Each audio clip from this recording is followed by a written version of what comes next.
Hello, everybody. Welcome to another episode with a Crime and Coffee Couple. My name's Allison. And my name's Mike. Hi, Mike. Hey, Al. How are you? I'm glad to be back here. That's for sure. I am too. Welcome back to both of us. I know that we didn't miss any episodes because Allison's pretty neurotic and insane about making sure that every episode is covered. So if you like, I said it before, I'll say it again. If you like our podcast, you're in for a good time. Allison will rarely miss episodes. It may happen someday, but I think it's been like, what, 3 years, two and a half? It's been 3 years. 3 years. Okay. I think Did you just forget our anniversary a couple weeks ago? Yes. I think that's pretty clear. So I did forget. I forget a lot of things. And yeah, if you like this, then you're in for a good time. So well, thank you. We were gone.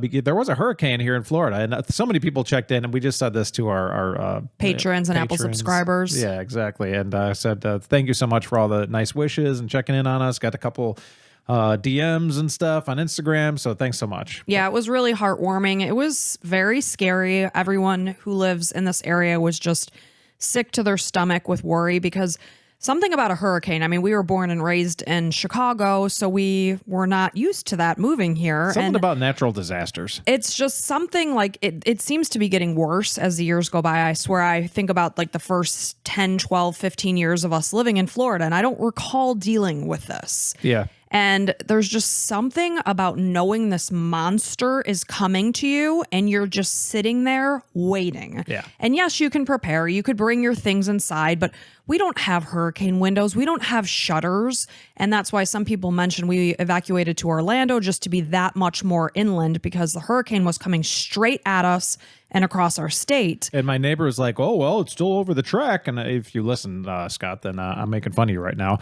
But I'm like, yeah, but it's like another 30, 40 miles away. So as it goes over land, it dies more. So it's just natural. If something's coming right towards Tampa and then it goes to Orlando, it's going to get less in Orlando. So it was like, say, hitting Tampa at a category 3. By the time it was hitting Orlando, it was down to a 1 because hurricanes feed and grow strength over water, not land. We're pretty much experts. So it was just...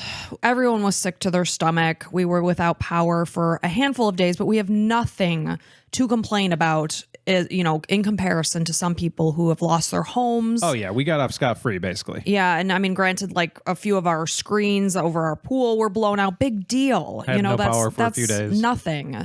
And thankfully, Mike had gotten a generator the Monday before the storm. So we were able to kind of feel normal. Like I could brew coffee in the morning. And then I wasn't sure. I had a girls' trip planned to Boston for months and months. And it was scheduled for Friday. And it just so happened that the airport opened at 8 a.m. and I flew out at 10 with my friends. So it was just so crazy because we were at a hotel for days and then I went to Boston and I left my family without power. And some of my coworkers were checking in. They're like, you guys okay? I'm like, well, my wife's okay. She's in Boston. Whoopsies. Yeah, she just flew the coop and she was like, well, you guys, good luck. Peace out. I'm gone. I know. But she had a plan for a long time. It was planned. Yeah. So, we were just grateful for you guys for caring and reaching out to us. Yeah, and we made the best of it. You saw the Instagram photos. We did Waffle House. Well, our whole family loves Waffle House. If you've never been, you have to go to your nearest Waffle House and get the pecan waffles. Yes. It's I saw that somewhere on like Instagram or TikTok or something. At some point, Anthony Bourdain, the famous chef, he went out to Waffle House with another chef, and the chef's like, you got to have the pecan waffles. I mean, they were not fooling us when they said that, because when you say good. Waffle House, it's like, oh, it's kind of like a hole in the wall. Yeah, totally. And I don't know, if you're out of the country, you're probably like, what the heck's a Waffle House? But it's like off the highways and everyone knows it for road trips. Is it nationwide? I don't know. So I would assume it's throughout the United States. Yeah, I'm making that assumption. Yeah, that's nationwide. But, well, I know that. Okay, I just want to make sure in case you didn't know. I wanted to make sure. So, when Mike mentioned it, I was like, okay, well, let's go try it. I mean, they're delicious. And another thing I learned is the U.S. government uses Waffle House's like emergency team like to gauge whether or not like a hurricane and storms are actually like worth worrying about, because they don't ever close. Yeah, like the joke is if Waffle House closes, then you better get out of the way because it's gonna be something serious. Lo and behold, ours did close. And Waffle House does have like a great team like dedicated to that. Yeah, they were amazing. But so we went there, but like we got to the hotel. We called it our Fotel. We called it the Bizarro World Hurricane at our Fotel. It was kind of fun, but also super scary. So scary, but it was weird because we got there and it was still sunny and beautiful and like the pool bar opened. I mean, we don't drink, but we were swimming and playing ping pong. And meanwhile, I was like sick to my stomach. And like there's people, it's Orlando. So there's people that spent, their vacation there. They would been saving up their whole lives to come to Disney. And, this is their time. And it's like a hurricane's coming. I'm like, oh, sorry. Yeah, there were people from like Scotland and England. And I'm like, man, they're here to but Disney was opened until the bitter end. Yeah. And quick funny story. So we, our hotel ended up having an Applebee's in the hotel. So that was like a blessing because we got to have a nice dinner like the night that the hurricane was coming. So it was actively like rolling in. Yeah, on its way in a few hours. So we knew when it was coming. And it was like, all right, let's get our kind of last meal before we bear down. And so I had this thing, the Touch Tunes like music app that you can like select all the different songs. So I started selecting songs at Waffle House, and I was playing like Christmas songs, and people would be like looking around like the Chipmunks, like Christmas time. And you'd watch people's faces as they're looking around, like, what the heck? And our whole family table is dying laughing. We're just like, just looking at everybody. And then I thought the funniest part, like our son was choosing some like weird songs that only him and my daughter knew, like some SpongeBob. Yeah, they're like, that's funny. I'm like, it's more funny if everybody knows the song and they're like, what's happening? Right. So I was trying to explain it to him. He's like, okay. So he started thinking, he took my phone and selected something. He's like, don't look. And I was like, okay. And then the Star Spangled Banner starts playing. And it was almost scary because like the hurricane was like really reaching us and the Star Spangled Banner's playing. And I'm like, oh gosh, it feels like the end of the world. Every single TV was like hurricane coverage. And it was like, dun, dun, like, it was like, oh my gosh, is this like the final sign off or something? But it was weird because everybody's looking around like, should I take my hat off? Like, are we standing up? So random. All the guys, like all the like dads, like especially the dads at the tables, they're like, should we just like get, I don't know. Like nobody got up, but a number of them took their hats off. It was hilarious. I would highly suggest playing the Star Spangled Banner at any Touch Tunes. Right. Or Christmas music in October. Yeah, that's a good one. Although this is the weekend that Hallmark Christmas movies kick off. Oh boy. October 18th, Friday. They start every weekend, Friday, Saturday, Sunday. I have my Hallmark movie checklist printed. I have it at home and at work. And I will check the box for every movie. Is it a little stressful to make sure you watch every single one? Because they're all terrible. All. I just love every single one of them. They're all amazing. They're wonderful. They're heartwarming. Well, every inch of the home is decorated for Christmas. They all look spectacular. It puts you in the mood. They eat cookies and drink hot cocoa all day long, but they're as thin as could be. Right. Amazing. I just don't know how that works. It's utopia. It is. I know that our daughter wants to watch every single one with you, and you guys couldn't really connect a lot last year because of whatever. Well, she's always off like playing Roblox in a room or something. I'm like, I'm sorry. I got to get to the schedule. It seems frustrating and stressful. I love it. You like it. So that's all that matters. All right. So are you ready to get into this? I am. Let's do this. All right. This, I will tell you off the bat, this is going to be... Real quick. Sorry, before you talk about that. If you really like us and really want to help us out, we are a little mom and pop podcast. I am Pa. And I am Ma. So go ahead and subscribe to us through Patreon or Apple subscriptions. Or if you don't have the scratch, you can go ahead, just like and subscribe to our YouTube channel. That's all free. Leave a comment in Spotify. Leave a 5-star review in Spotify or Apple Podcasts. Any of those things help us out quite a bit. So thank you. Thank you guys so much. So as I was saying before Mike rudely interrupted me, was that this is going to be a tough one. Any case that involves a child is just terrible. But I always think about it and think, well, these victims deserve to be remembered. And also it could be a lesson learned maybe in this case. If any person can learn anything and just like it pops into your mind so that you can avoid something like this, then it's totally, not worth it, but at least our telling the story is worth it. Right. So this is the murder of Cherish Perrywinkle. And I will just tell you to listen with caution and care. If you need to skip this one, I totally understand. So this is a listener suggestion from Amy K. So thank you so much for that. So in June of 2013, 8-year-old Cherish Lily Perrywinkle was out shopping.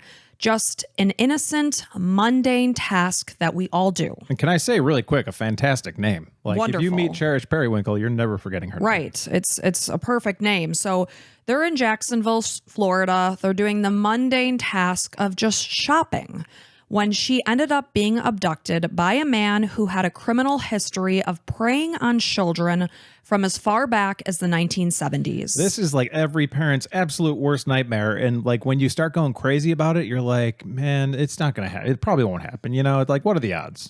And I will tell you, this is a case of a monster walking among us. In broad daylight, it's just scary as all get out. And what was the year? This was 2013. And so Cherish was born on December 24th, 2004. She was a Christmas Eve baby. And her mom, Rain Perrywinkle, called her daughter the best Christmas gift. She was a sweet second grade student at Chaffee Trail Elementary School. She was an active member of the Paxson Revival Church. And Cherish loved drawing pictures. She sat for hours at a time. It was kind of like her gift for people that she loved. She would sit and color things and then hand them out to those that she loved. She was always quick to smile, laugh, and tell a joke. And when she recently accomplished riding her bike without training wheels, she was extremely proud of herself. So Cherish was born into a chaotic environment to her mother, Rain, and her father, Billy Giroux. The couple were never married. They did go on to continuously battle over custody, and this was a fight that didn't end until 2010, which was 3 years before this story takes place. This was when Rain was awarded full custody of her 3 daughters. So the custody evaluator in this case argued that Rain was unable to provide her children a stable living environment and feared for the safety in their mother's custody. So in 2013, Cherish was living with her mom, Rain, her stepfather, Aaron Sean Pearson, and her 2 younger sisters. This is 5-year-old Destiny and 3-year-old Nevaeh. So Nevaeh was Cherish's half-sister because she was the daughter of Rain and Aaron, Cherish's stepdad. So she and her mom were exceptionally close. They loved watching movies together. Cherish often dressed up in her mom's clothing, and she would tell her mom that she wanted to be just like her when she grew up. So it was Friday, June 21st, 2013, and Rain was busy getting Cherish ready for a trip because the next day she was flying to California to spend the rest of the summer with her father, Billy. So they were just getting things together, packing, getting Cherish showered and ready to go for the next day. And as they were packing, Rain realized that, Cherish was lacking some items and she wanted to go shopping to fill in the gaps of what she needed for her trip. So at about 7:30 p.m. that evening, Rain, Cherish, Destiny, and Nevaeh walked to the Dollar General store on Edgewood Avenue. Rain didn't have a car, she didn't drive, so the girls made the 20-minute walk with the double stroller to the store. So money was very tight for the family, and Rain had set aside $100, and this had to go a long way. So this $100 wasn't just to cover the clothes that Cherish needed. It was also covering household items needed for the house, as well as transportation to the airport the next day because Rain didn't have a car. They had to rely on Ubers or whatever it was. So she knew that when they went out shopping, they were going to have to choose items carefully to really make the most of the budget. So as the four did their shopping, Rain brought several items up and back to the cashier to do a price check to see, do I have enough to cover X, Y, and Z?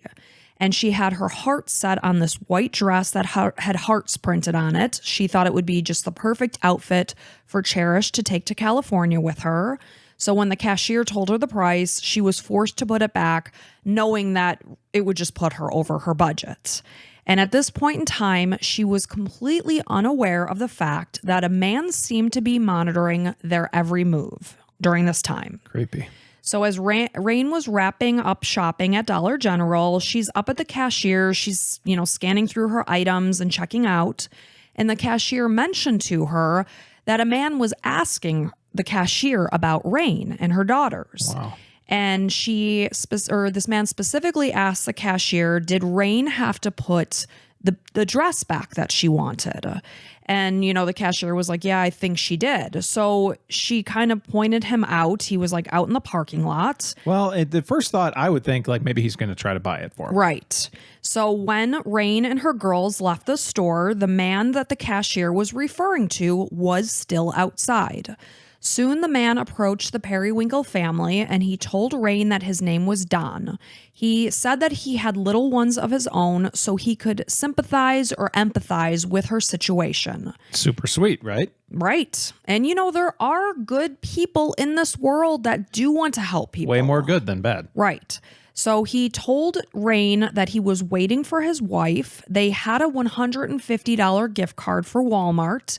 and he offered to take the group over to Walmart so he could help them out with some of their purchases. And this is like a breath of fresh air for Rain. She's like, oh my God, I need this so bad. That sounds awesome. Right. And I mean, I know that there are people that don't have money to put food on the table, to put clothing on their kids' back. So when you are struggling and every cent counts and somebody is offering you this beacon of hope, you know, she was tempted to take it.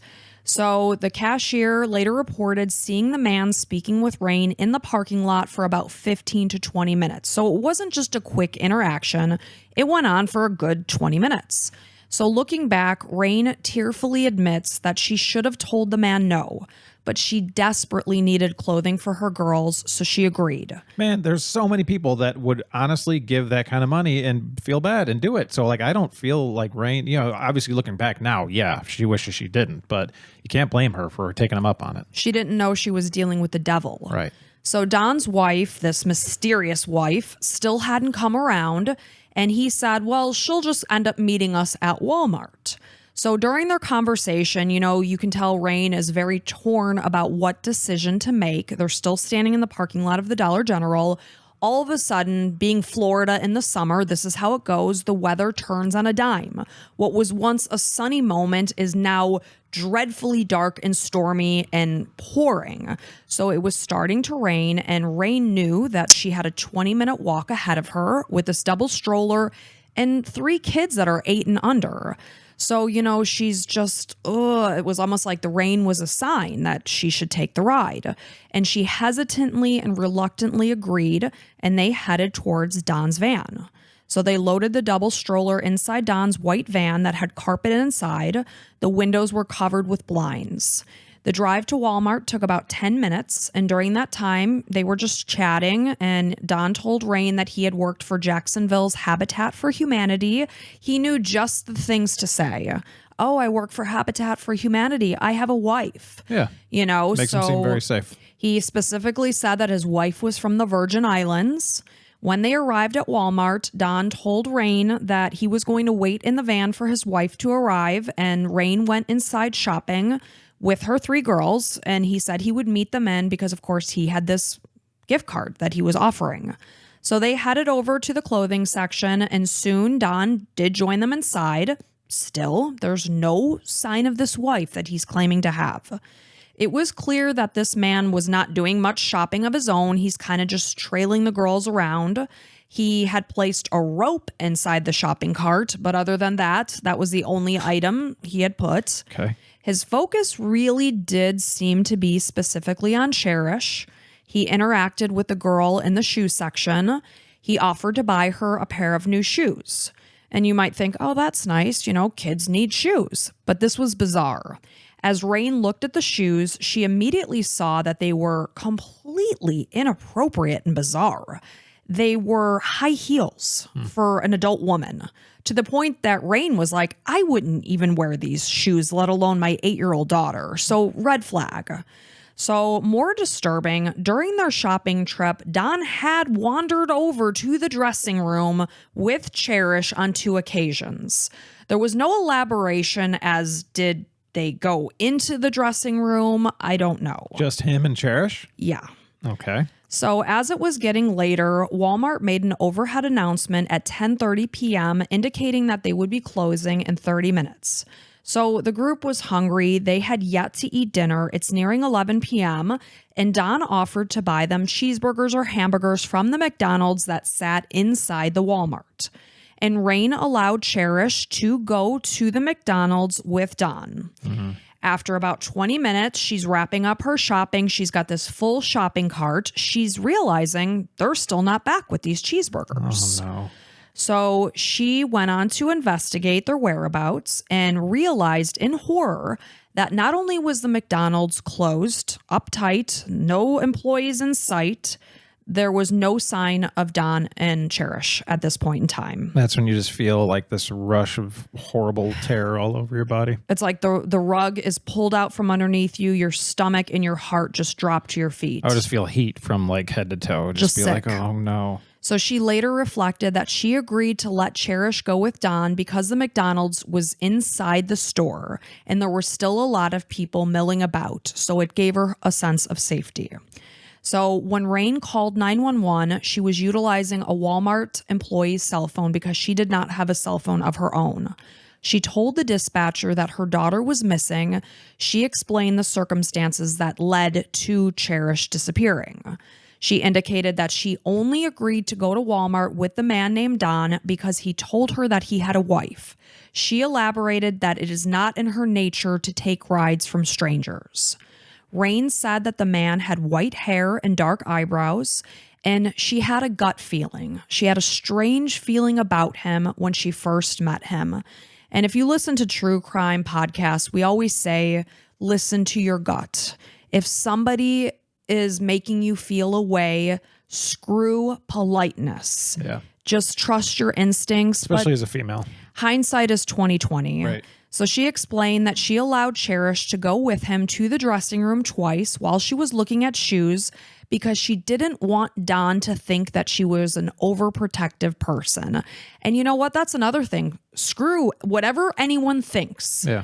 I am the parent that I am choosing to be. If you want to judge me, judge me. Don't care. And that's a great point. I mean, if anybody's going to learn anything from a story like this, I'm not saying anything about Rain. You know, it happened, whatever. You can't change the past. But man, if you get any kind of feeling about anybody potentially taking your kid, just, screw politeness. So Rain was in a very vulnerable position, because of her financial constraints. Of money. Yeah. It's just so hard. And also as a parent, you want your kids to be happy, right? And it's like, oh, wow, she's going to be able to get this dress or whatever. It's like, oh, and then you're picturing her at school or whatever on the trip and just like happy. And it's like, okay, well, we'll just deal with this for right this second and we'll get out of it. Right. So she is fully admitting to the dispatcher that she felt incredibly foolish for falling for this man, believing that maybe he was just a genuinely helpful person. And of course, you'd be an idiot not to be like, oh my God, I shouldn't have done it. Of course. We can always see clear when the things are in the past. So she wondered why, after spending 2 hours at Walmart, Don's wife still hadn't arrived.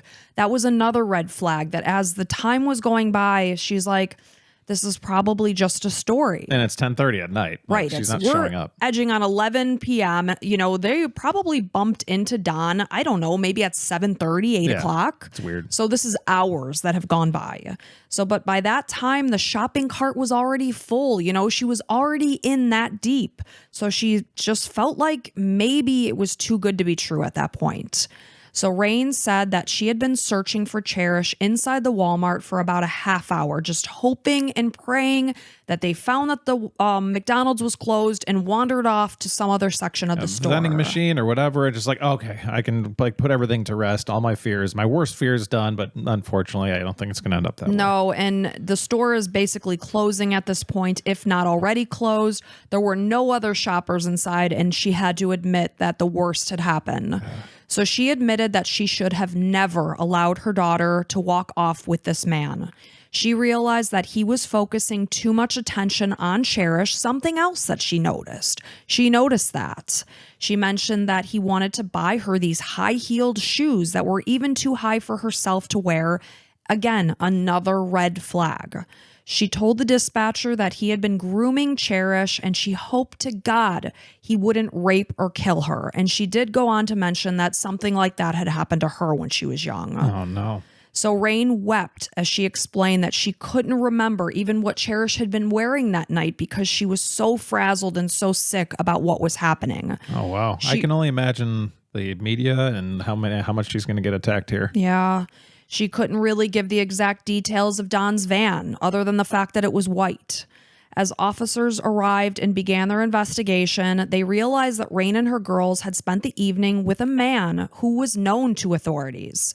This was 56-year-old Donald James Smith. Okay, so they know him. They know him very well. Good. He was a registered sex offender with offenses as far back as the 1970s.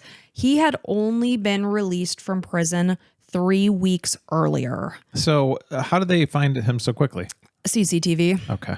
So as investigators reviewed Walmart's surveillance video, they could see Don and Cherish, Cherish was wearing an orange dress. They walked towards the front of the store together.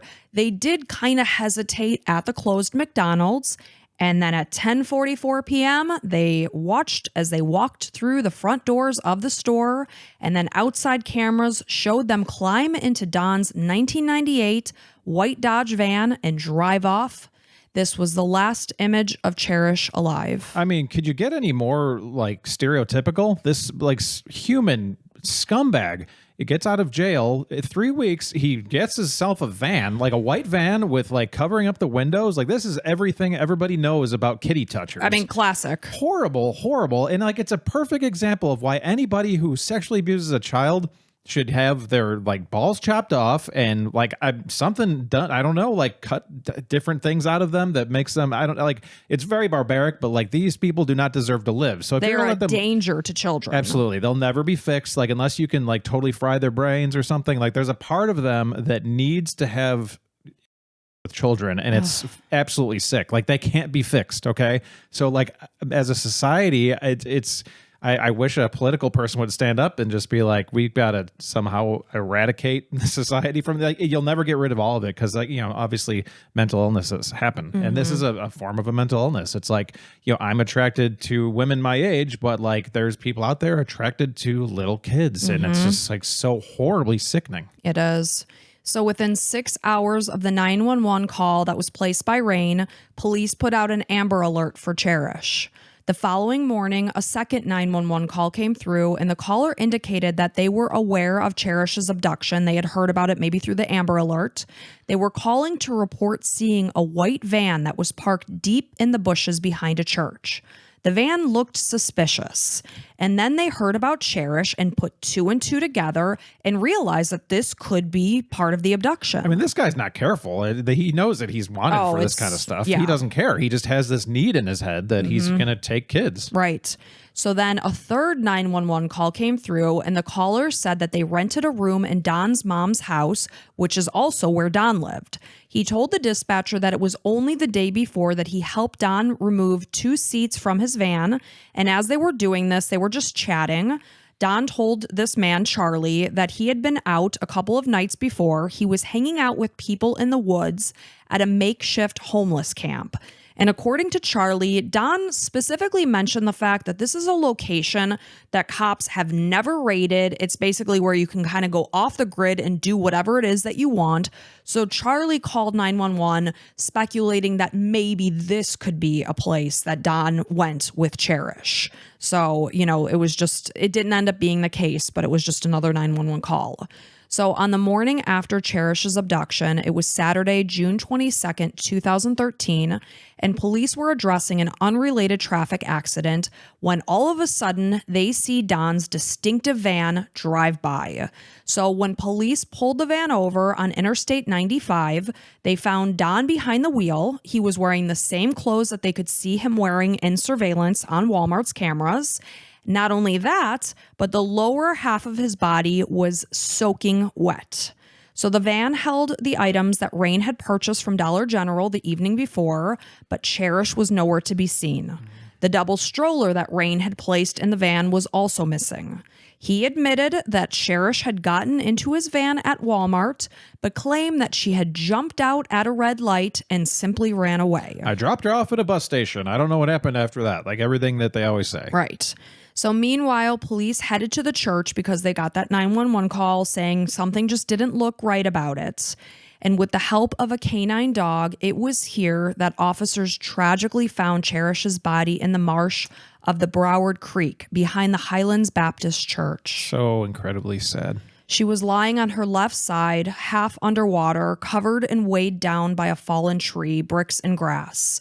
She still wore the orange dress that they could see that she wore in the surveillance video, but it was pulled up to her chest and she was naked from the waist down. The innocent young girl had been raped, sodomized, beaten, and strangled to death. Blunt force trauma wounds were found on her head, and ligature marks were around her neck after she was strangled with what appeared to be a t-shirt. Based on the defensive wounds on her little body, it was clear that Cherish had fought for her life. This is the point where you need like a national director of like quick deaths, and just be like, okay, Don Smith, I approve an immediate death. Just.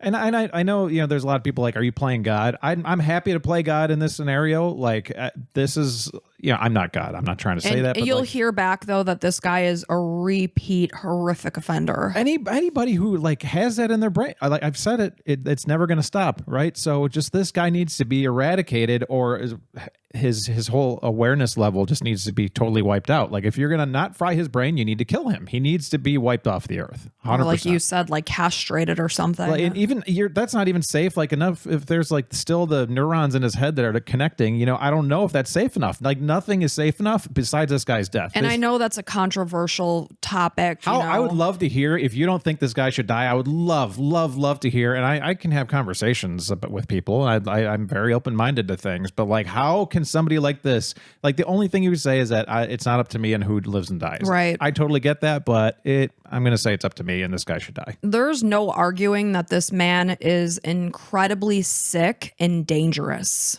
I mean, clearly, and I'll tell you more of his background. I mean, he's a parasite. He's a bug. He's the equivalent. He's not a human being. No. You got to reduce him because he is. In this society, what he did is completely wrong, and he has no control. I feel, there's a small, tiny portion. I feel bad that he was born this way or whatever, or groomed this way.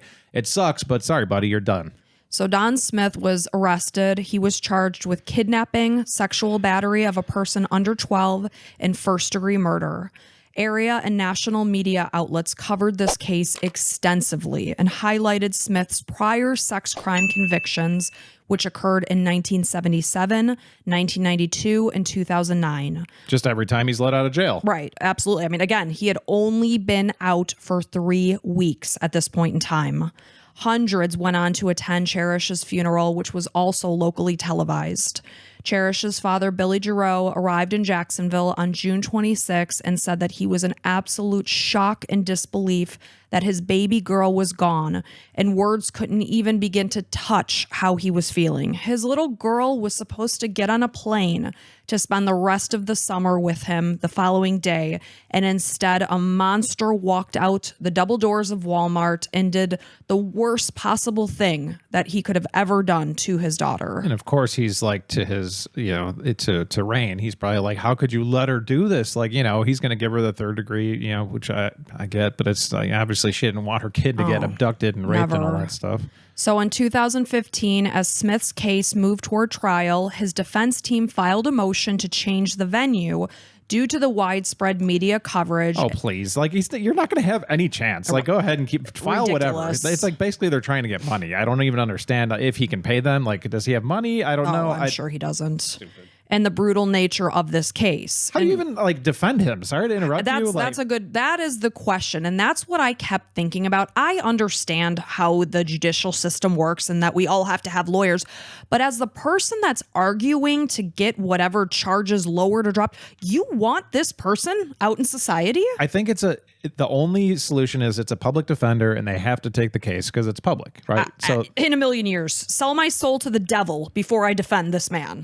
Here's what I'm going to assume, that it's a public defender and they're just trying to get a fair trial because that's what every human being deserves, is a fair trial, right? I get that. It's okay, well, let's file. I get it. Yeah, everybody around there is going to say guilty without even listening. Mm-hmm. So it's okay, let's at least get him to a different county and give him a quote unquote fair trial and then see how it goes. So rather than changing the location of the venue, 300 potential jurors were questioned about their knowledge of this case, and an impartial jury was selected. Oh, man, I'd have no problem lying and be like, nope, never heard of it. No. And just go right in and be like, we were 30 seconds in. I think this guy's guilty. Let's wrap this up. Yeah. Guilty. So Smith also filed a motion to prevent the state from showing Cherish's autopsy photos. Because the chief medical examiner for Duval County, this is Dr. Valerie Rao, was going to testify, they said that there would be no need for the photos to be shown, although I do believe that they did end up showing the jurors these photos. Maybe because it makes it more emotional rather than logical. True, but it's fact. This is what happened to her. Right. So the trial began in February of 2018, and during the prosecution's opening statements... The trial began in 2018? Yes. That's 5 years later? Yeah, 4.5 years, basically. Oh. So they spoke of what happened the night at Walmart and said every mother's darkest nightmare became Rain Perrywinkle's reality. State Attorney Melissa Nelson went on to say, Cherish Perrywinkle was 8 years old. She weighed 67 pounds, separated from her mother, from her little sisters, from all that she knew that was safe in this world. She spent her last petrifying hours of her life with him. So when Dr. Rao went on to testify, she indicated that she had been present at the creek where they discovered Cherish's body. When discussing the extent of the injury to the young girl's throat, and while viewing graphic photos from the autopsy, this is an expert witness who does this for a living. She has testified in hundreds of cases, and she began to choke up and requested a 5-minute break. That is just how brutal, vicious, and heartbreaking this case was. And this is one of the bottom, 5 worst that we've ever talked about. Right. So the defense counsel moved for a mistrial, arguing that Dr. Rao's testimony was prejudicial. But this motion was denied, and after a 10-minute break, Dr. Rao continued her testimony without any further issues. I mean, I see the entire courtroom just looking at that person that's requesting the denial and be like, all right, shut your mouth, sit down, let's get this over with so we can take care of this guy. So she discussed the fact that Cherish had been strangled in such a horrific manner that the blood vessels within her eyes, her face, and her throat had burst.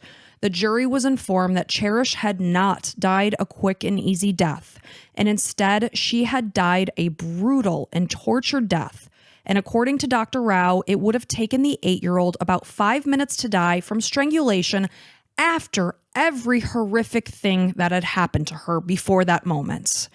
As the details of Cherish's violent death were listed to horrified jury members who are humans, just like you and me and everybody else, the defense urged the jurors to focus on the law rather than emotion, retribution, or revenge. Again, I'd be like, yeah, okay, sounds good, but no, revenge, thing. 100%. So not only did the jury watch the CCTV footage of Smith leaving Walmart with Cherish, but they also heard from a crime lab analyst who testified that the man's DNA was found on and inside and everywhere on Cherish's body. There was also the witness account who had seen his van in this location at the church where her body was ultimately located. Cherish's body was submerged in water, and when Smith was apprehended, the lower half of his body was soaking wet. So the jury was also able to hear jailhouse recordings of Smith during the second day of the trial. So during a recorded phone call between him and his mother, he indicated that it was Cherish who had followed him from the store and willingly hopped into his van. So therefore, he blamed the young girl for her own death. I mean, nothing this guy says even matters. So, I mean, does his mother sound like she was listening to him? I have no idea. They didn't say. You gotta just disown him. Be like, I don't know. I don't know you. You are nobody that. You're dead to me. Yeah. So because of his prior conviction, he claimed that at this point he knew that because she was even just in his van, he was in trouble. So he had no choice but to kill her. And as he spoke of this sweet, young, innocent 8-year-old, he asked his mother, what's her name again? Disgusting. So during the conversation with his mother, it was also clear that he intended to try to use the insanity defense during the trial when he asked his mother about getting a copy of the DSM-5, which is a guide to mental disorders, so that he could practice feigning illness in court. Yeah, it's on recording? Oh, yeah, they heard him saying this. Man, this is of all the cases, this is the easiest conviction. Mm-hmm. Oh. So this is disturbing as well. So later, when a group of girls toured the jail, which I'm not quite sure why, but Smith could be heard on tape commenting to a fellow inmate, I sure would like to meet those girls at the Walmart. And he specified that girls ages 12 and 13 were his targets. It's like he's proud. And he disturbingly added that Cherish had a butt on her. She had a lot for a white girl, is what he could be heard saying on these tapes. That's absolutely disgusting. I didn't need to hear that. So after 19 minutes of deliberation, I'm not even going to ask you what they found him. The jury came back with a unanimous verdict, finding Smith guilty of kidnapping, sexual battery of a person under age 12, and first-degree murder. I mean, it's really just a matter of death penalty or not. Right. So the jury unanimously recommended that he be sentenced to death. 100%, as fast as possible. So years after Smith's conviction, a previous victim of Smith came forward to speak of her interaction with the man back in 1992 when she was 13 and he was 36. So she's innocently walking along the sidewalk to her friend's house. He pulled up in his van and asked if she knew a girl named Susie. And all of a sudden, the stranger ordered her to get inside his van, and she began to sprint in the opposite direction of her friend's house. So she came upon a playground and she hid inside the tube of the slide, just praying that the man had not seen her climb into the slide. She was terrified that she was going to slip out of the slide and he would see her. That was smart. So she was trembling in fear, and she heard Smith call out, "I know you're in there, you little bee, and I'm going to find you." And it wasn't until another day when this same girl was leaving her home and she saw Smith lurking outside her house. She made eye contact with him and instantly felt that he was going to kill her. Did she tell her parents? Yes. Okay. And thankfully, her family managed to copy down the license plate and he was reported to police. He pleaded guilty to attempted kidnapping, and for this, he served 6 years in prison. Like, I'm like tearing up. Like, imagine there's like some creep outside of our house, like staring at our daughter or son or something. Like, man alive. Like, can you imagine the fear in your kids? And like, of course, she's never going to forget this her whole life and like be fearful and looking behind her all the time. Well, and she knows that she got lucky by running away and hiding. Yeah. You know, this girl would have, the fate she faced. Look at what happened to Cherish. Yeah. So Smith went on to filter in and out of the prison's, system as a sex offender. He was part of the sex offender commitment program since the 1970s. At the time of Cherish's murder, he had only been released for a few weeks after serving time, again, an attempt to lure a child to a McDonald's after he posed as a child welfare caseworker and asked this child sexually explicit questions over the phone. Really quick, I kind of tuned out. Did he ever murder anybody before? No, not that we know of. Okay. So during the weeks that he was a free man, before he murdered Cherish, he went to Shands Hospital, which is now UF Health, and requested that he be committed under a Baker Act after being on crack cocaine on a bender for 4 days. And he told the hospital staff member that he wanted to kill his drug dealer. The employee indicated that he was actually seeking a residential treatment program, so he was turned away. So it was only days later that Cherish was murdered. And he claimed to have used crack in the Walmart bathroom while the Perrywinkle girls were doing their shopping before he lured Cherish from the store. And he told a doctor previously that crack turns him into a monster. So Heather Holmes, who is a forensic psychologist, diagnosed Smith with an antisocial disorder, borderline personality disorder, clinical depression, severe cocaine disorder, and pedophilia disorder.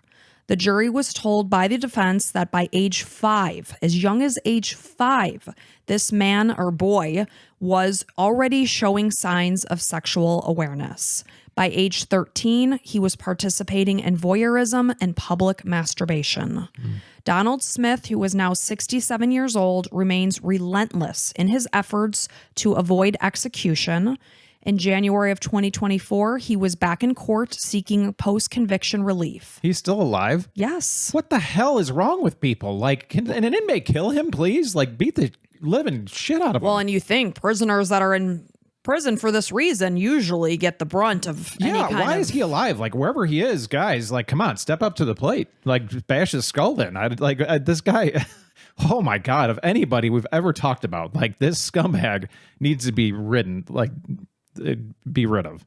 So he argues that the trial should have been moved from the Duval County, courts. Again, anything he says, who Right. gives a rat's ass? But I'm just telling you, this is what he's back in court arguing due to the publicity and the jurors that should not have been able to view the autopsy photos. It's like, this is what you did to this little girl.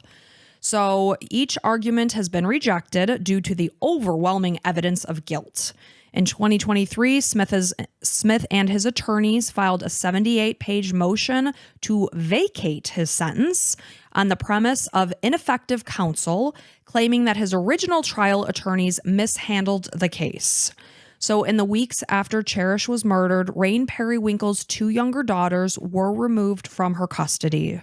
In 2017, she spoke out and indicated that she has struggled terribly since Cherish was murdered, since everyone has blamed her for her daughter's death. Because of her immense grief, she struggles to function in life and hold down a job.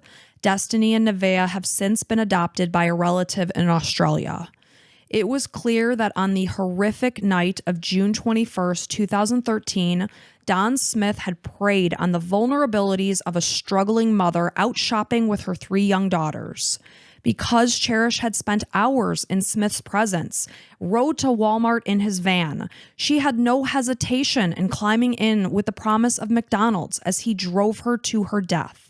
The young girl had spent the previous hours in his company, and as a trusting young child, like children are, she believed that this man meant her no harm, because children don't know to believe that humans are evil or can be evil. Right.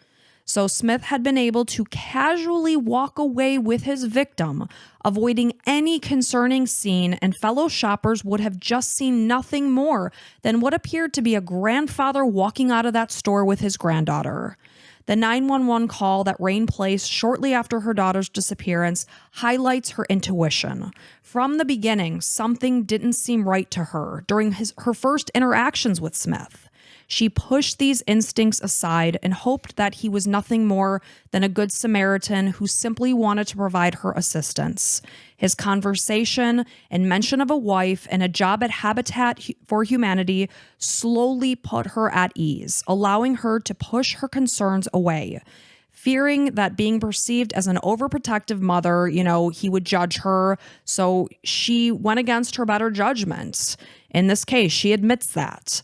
During the first moments of panic, as she realized that McDonald's was closed and Cherish and Smith were nowhere in sight, her mind immediately went to the worst case scenario that was actually true. This is a case of a mom who was trying to do the best by her children, and by accepting assistance from Donald Smith, Cherish sadly paid the ultimate price. But there is only one person to blame in this case, and that is Donald Smith. I know that Rain Perrywinkle has gone on to have horrible, words and fingers pointed at her because they blame her for allowing her daughter, 8-year-old daughter, to walk away with a monster. And I know that might be a controversial subject, but the monster in this case is Donald Smith. Yeah, no doubt about it. Donald Smith should be dead. I mean, any inmate that knows about him, I don't know what you're waiting for. No, I'm not advocating. Maybe I am, but I don't know, whatever. You know what I'm saying? But clearly, we all make mistakes as humans, right? Some of them are big, some of them are small, and Rain made a gigantic mistake, bigger than any mistake of anyone I've known ever, basically. And she has to live with it the rest of her life, unfortunately. And Rain included, she knows she made a horrible mistake. And it's a mistake that you can't ever change, and you lost your daughter. And I can't imagine now all of her daughters. Which is deserved, unfortunately. Just so sad, though. Yeah, for sure. We're tiptoeing around it, but it's just you made the wrong decision. You should have not, obviously. We're saying obvious things, so it's good that she, I don't know if it's good or bad, but it makes sense that she's lost her other daughters. So, I don't know. This is just the sad murder of Cherish Perrywinkle. And we can just say as a reminder to just trust your gut instinct in life. And we can all make mistakes. I think more now than ever, I think people are more likely to listen to their guts. It seems like, we're becoming more aware with all these different stories, especially with all these true crime stories. The crimes aren't more. It's just that we're hearing about them more because they're so easily shared. This is going to be on YouTube and TikTok and all these different things. And every parent's going to think about this. And not to mention, one thing I wanted to mention quickly, this Don Smith scumbag is the reason that a lot of men can't go out with their daughters sometimes, just have a great time. There's always people looking, just in case, because people are worried, is something happening? Is there some kind of trafficking going on? Like myself, when I'm with my daughter, I'm always wondering if people are wondering if she's my actual daughter, when she was smaller. Now it's like, I mean, I see fathers with their daughters all the time, and But I think a lot of fathers, myself included, always wonder, like, man, there are people like wondering if this is my kid and I'm such a weirdo or whatever. Right. Or if you're at like a playground with your daughter and she's out running around the park and you're sitting there, just anyone looking at me thinking, am I some creep here? All the time. Every single time I've been to a playground, I wonder about that. Which and it's is so sad. A sad fact. But at the same time, also good that the parents are that we're wondering aware. That. Yeah. So just a horribly tragic and heartbreaking case, but I did feel the need to share Cherish's story and just, as a reminder to just trust your gut instinct when it's telling you something. Yep. And please share the story with any friends and neighbors and coworkers that, could identify with this. And, I think the better for everybody. So thank you so much for listening. We really appreciate it. Again, go ahead and subscribe to us if you want over 60 bonus episodes on Patreon. I think we're probably at about 80 at this point. Okay. So over 80, Allison says. Somewhere around there. And if you're an Apple subscriber, you get a free trial. I mention it all the time. You can have a 3-day free trial, binge as many as you want, and we'll make more. Absolutely. We're just going to keep churning them out. Yeah, unfortunately. So thank you guys so much for being here. And until next time, bye.